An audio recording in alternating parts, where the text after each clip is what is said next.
कुछ महीने पहले तक कॉलेजियम को लेकर जिस प्रकार की चर्चाएं हो रही थी, उसे देखकर ऐसा लग रहा था कि शायद केंद्र की एनडीए सरकार कॉलेजियम की जगह कोई और व्यवस्था लेकर जरूर आएगी, जिसके जरिए सुप्रीम कोर्ट और हाई कोर्ट में जजों की नियुक्तियां हो पाएंगी। लेकिन सुप्रीम कोर्ट ने स्पष्ट कर दिया था कि जजों को नियुक्त करने की जो प्रक्रिया है कॉलेजियम की, वो बिल्कुल सही है और पारदर्शी भी है।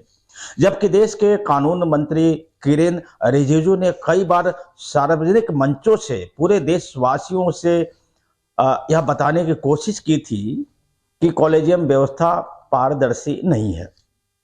खैर, बात आई गई और सब कुछ ठंडा पड़ता गया। कॉलेजियम अपनी जगह, कानून मंत्री अपनी जगह, व्यवस्था जैसे पहले चल रही थी वैसे ही चलने लगे।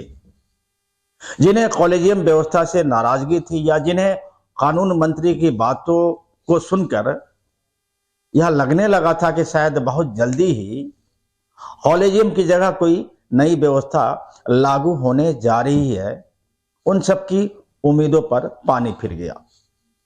एक तरह से उस पर पूर्ण विराम लग गया था।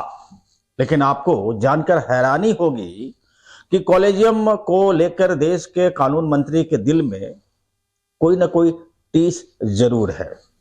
अब आप पूछेंगे कैसे? तो हम अपने वीडियो के जरिए आपको यही बताने की कोशिश आज करने जा रहे हैं कि अभी भी देश के कानून मंत्री अपनी बातों पर कहीं ना कहीं अड़िग है।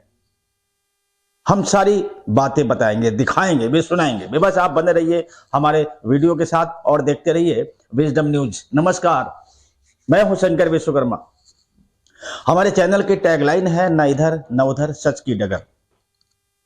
हमारी कोशिश रहती है कि अपनी खबरों का हम जब विश्लेषण करें तो टैगलाइन के मुताबिक ही करें, ताकि और जो रिपोर्ट हम आपको पेश करें जो वह बिल्कुल सच के बेहद करीब हो। चलिए आगे बढ़े, उसके पहले यह जान लेते हैं कि देश के कानून मंत्री ने अब ऐसा क्या कह दिया है जिसके बाद कॉलेजियम की चर्चा एक बार फिर जोर पकड़ने लगी है। चलिए पहले देखते हैं कि देश के कानून मंत्री किरेन रिजिजू ने क्या कहा, उनका यह वीडियो क्या कह रहा है। यह वीडियो हमें ट्विटर के जरिए प्राप्त हुआ है।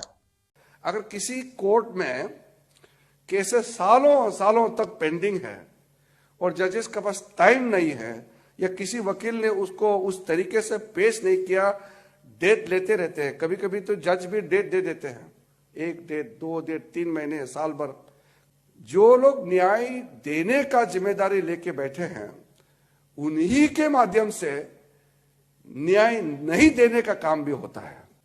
हम लोग तो जनता के प्रति समर्पित हैं, जनता का सेवक है। उसी प्रकार से जो जुडिशरी में जो लोग काम करते हैं उनको भी बहुत गहराई से सोचना होगा कि वो भी किसी ना किसी रूप से जवाबदेही है। किसी भी तरह कुछ भी करे मगर जल्दी से जल्दी न्याय देना चाहिए। अगर ये सब ठान ले तो ये लगभग 4 करोड़ 90 लाख का आसपास जो पेंडिंग है इस देश में इस वक्त, वो हम लोग कम कर सकते हैं या आधा कर सकते हैं।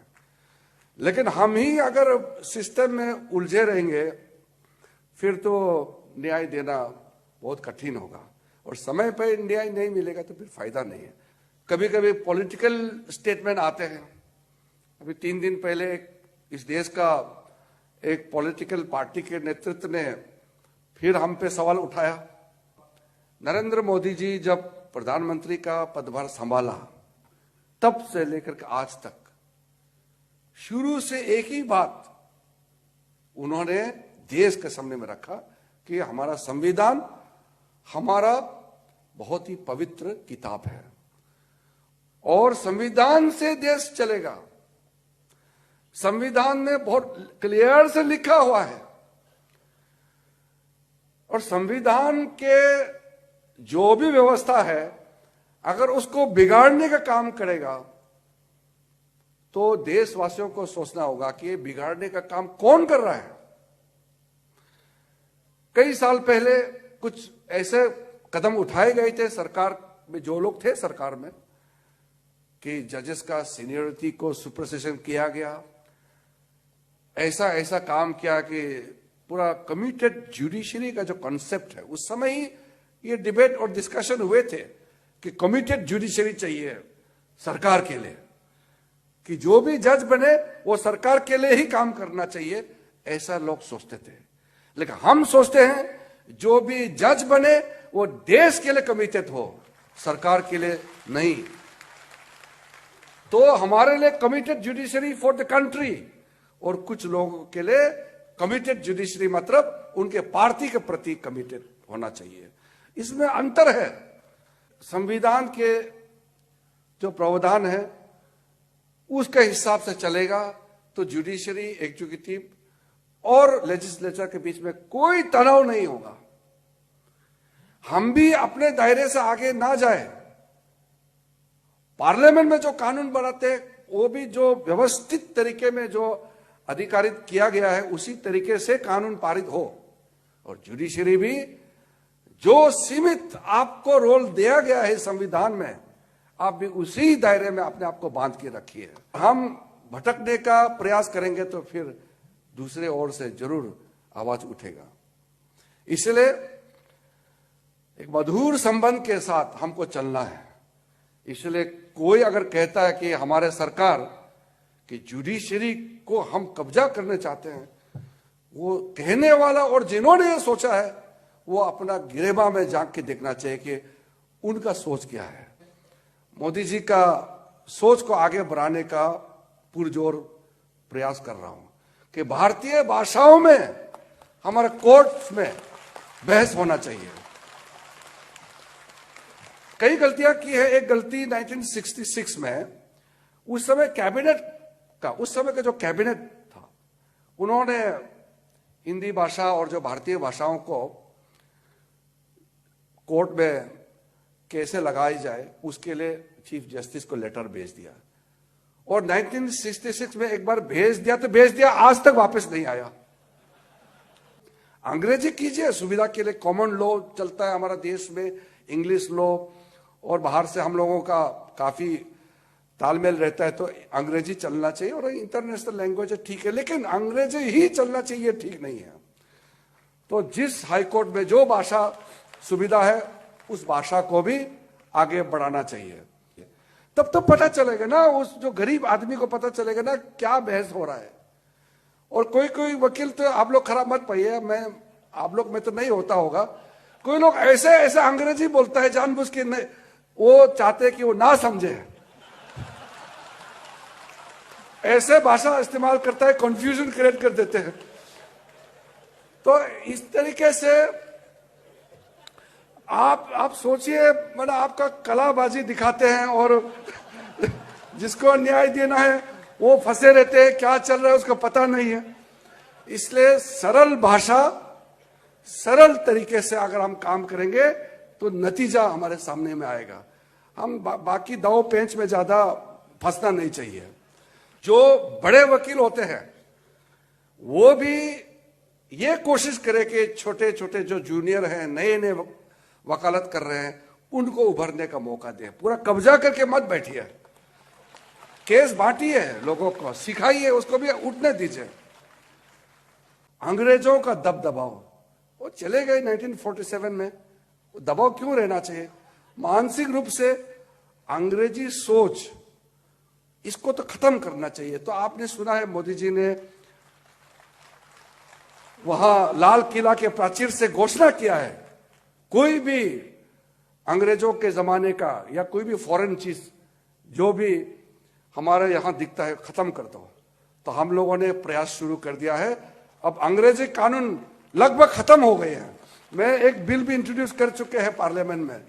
अभी 65 कानून को फिर से खत्म करना है। 1486 लॉज एक्ट्स काफी हम लोग ने ऑर्डर दी, जो ऑब्सोलेट रिडंडेंट लॉज है हम लोग ने खत्म कर चुके हैं। और मैं तो कहता हूं सिंपल ड्राफ्ट करो। मेरा लेजिस्लेटिव डिपार्टमेंट के सारा ऑफिसर्स को मैंने बता दिया है, कानून ड्राफ्ट करते समय सिंपल ड्राफ्ट करो। इतना लंबा कानून ड्राफ्ट करते हैं जो पहला सेंटेंस, दूसरा sentence, not with standing, proviso लगा के लास्ट लाइन पढ़ते पढ़ते तो पहले पूरा भूल चुके हैं हम तो। इतना क्या जरूरत है? सिंपल बनाइए, ए बी सी, ये गलत है ये सही है। तो ड्राफ्ट करने वाला भी अंग्रेजों ने जो सिखा के गया है उससे भी और कॉम्प्लिकेटेड बना दिया कुछ लोगों ने। सिंपल कानून बनाइए, हमारे हिसाब से हम सिंपल लोग हैं, भारतीय लोग हैं। आपका सोच और मेरे सोच तो एक है कि हम लोग सभी एक ही विचारधारा से उभर के आए हैं। तो इसमें मुझे कुछ तैयारी करके आने का या कुछ चिंता करने का भी कोई जरूरत भी नहीं है। इसलिए मैं यहाँ आने से पहले कुछ सोच के नहीं आया, क्योंकि मैंने यही सोचा कि मैं अपने परिवार के बीच में जा रहा हूं, तो मुझे काहे को चिंता करके जाना चाहिए। फिर तालमेल करके काम करते रहेंगे और देश को हम लोग महान देश बनाएंगे। इसी विचार के साथ आप सबका बहुत बहुत धन्यवाद। जय हिंद। तो सुन लिया आपने, इशारों में ही सही, लेकिन देश के जजों के ऊपर कितना बड़ा आरोप लगा दिया देश के कानून मंत्री ने। हालांकि हमने कॉलेजियम को लेकर और भी कई वीडियो बनाया है, हमारे बहुत से दर्शकों ने देखा भी होगा। उसमें उन वीडियोज में हमने देश के कानून मंत्री की बातें भी सुनवाई थी। कॉलेजियम के बारे में हमने विस्तार से अपने पुराने वीडियो में बताया भी था, लेकिन मैं चाहता हूं कि अपने दर्शकों को एक बार फिर से कॉलेजियम के बारे में बता दिया जाए। दरअसल देश की हाई कोर्ट और सुप्रीम कोर्ट में जो जजों की नियुक्तियां होती हैं या जो जजों के तबादले होते हैं, उन्हें कॉलेजियम की सिफारिश के बाद ही किया जाता है। कॉलेजियम जो सिस्टम है वो सुप्रीम कोर्ट के 5 जजों की एक कमेटी होती है, जिसके मुखिया सुप्रीम कोर्ट के चीफ जस्टिस होते हैं। कॉलेजियम जजों के नामों के लेकर एक सिफारिश भेजती है देश के कानून मंत्रालय के पास। वहां से होते हुए फिर वापस आती है कॉलेजियम के पास। कॉलेजियम की सिफारिशों को न मानने का केंद्र सरकार के पास कोई विकल्प नहीं होता है, सिवाय इसके कि जो कॉलेजियम ने नाम भेजा है सिर्फ उसमें केंद्र की सरकार सिर्फ संशोधन करने के लिए कह सकती है, लेकिन उसको रद्द नहीं कर सकती। उसे वापस लौटा सकती है संशोधन की बात करके। अब देश के कानून मंत्री को ऐसा लगता था कि कॉलेजियम के जरिए सुप्रीम कोर्ट के जो जज हैं अधिकांश रूप से उन्हीं लोगों को जज बनाते हैं या उन्हीं के नामों की सिफारिश करते हैं जिनके पिता, चाचा या दादा पूर्व में भी हाई कोर्ट या सुप्रीम कोर्ट में जज रह चुके हों। हालांकि व्यवहारिक रूप से ऐसा देखने को भी मिलता है। तो चलिए, अब ये रही बात कि कॉलेजियम कैसे काम करता है और कॉलेजियम की व्यवस्था क्या है। अब इसी व्यवस्था पर देश के कानून मंत्री को आपत्ति थी। वह चाहते थे कि जजों की नियुक्ति को लेकर NJAC यानी नेशनल जुडिशियल अपॉइंटमेंट कमीशन का गठन किया जाए, ताकि समाज के हर तबके के होनहार और प्रतिभाशाली जजों को देश के हाई कोर्ट और सुप्रीम कोर्ट में जज बनाया जा सके। इसी कमीशन के जरिए जजों की नियुक्तियां हों, उनके तबादले हों। उन्होंने कॉलेजियम सिस्टम को अपारदर्शी भी बता दिया था देश के कानून मंत्री ने, और कई बार बताया था, लेकिन उसका कोई फायदा नहीं हुआ। फाइनली सुप्रीम कोर्ट के जजों ने यह कह दिया था कि कॉलेजियम सिस्टम बहुत अच्छा है। यहां तक कि सुप्रीम कोर्ट के जजों ने सरकार को यह तय कह दिया था कि सरकार जजों को अपना काम करने दे, उनके काम में दखलंदाजी न करे। ऐसे में कानून मंत्री का बयान यह बताने के लिए पर्याप्त है कि उनके मन में कॉलेजियम को लेकर अभी भी कोई न कोई टीस है। यहां बता दें कि राष्ट्रपति और उपराष्ट्रपति भी देश के जजों को इशारों में बहुत कुछ कह चुके हैं। ऐसे में एक बार फिर देश के कानून मंत्री का यह बयान आना कुछ न कुछ इशारा तो जरूर करता है। नमस्कार।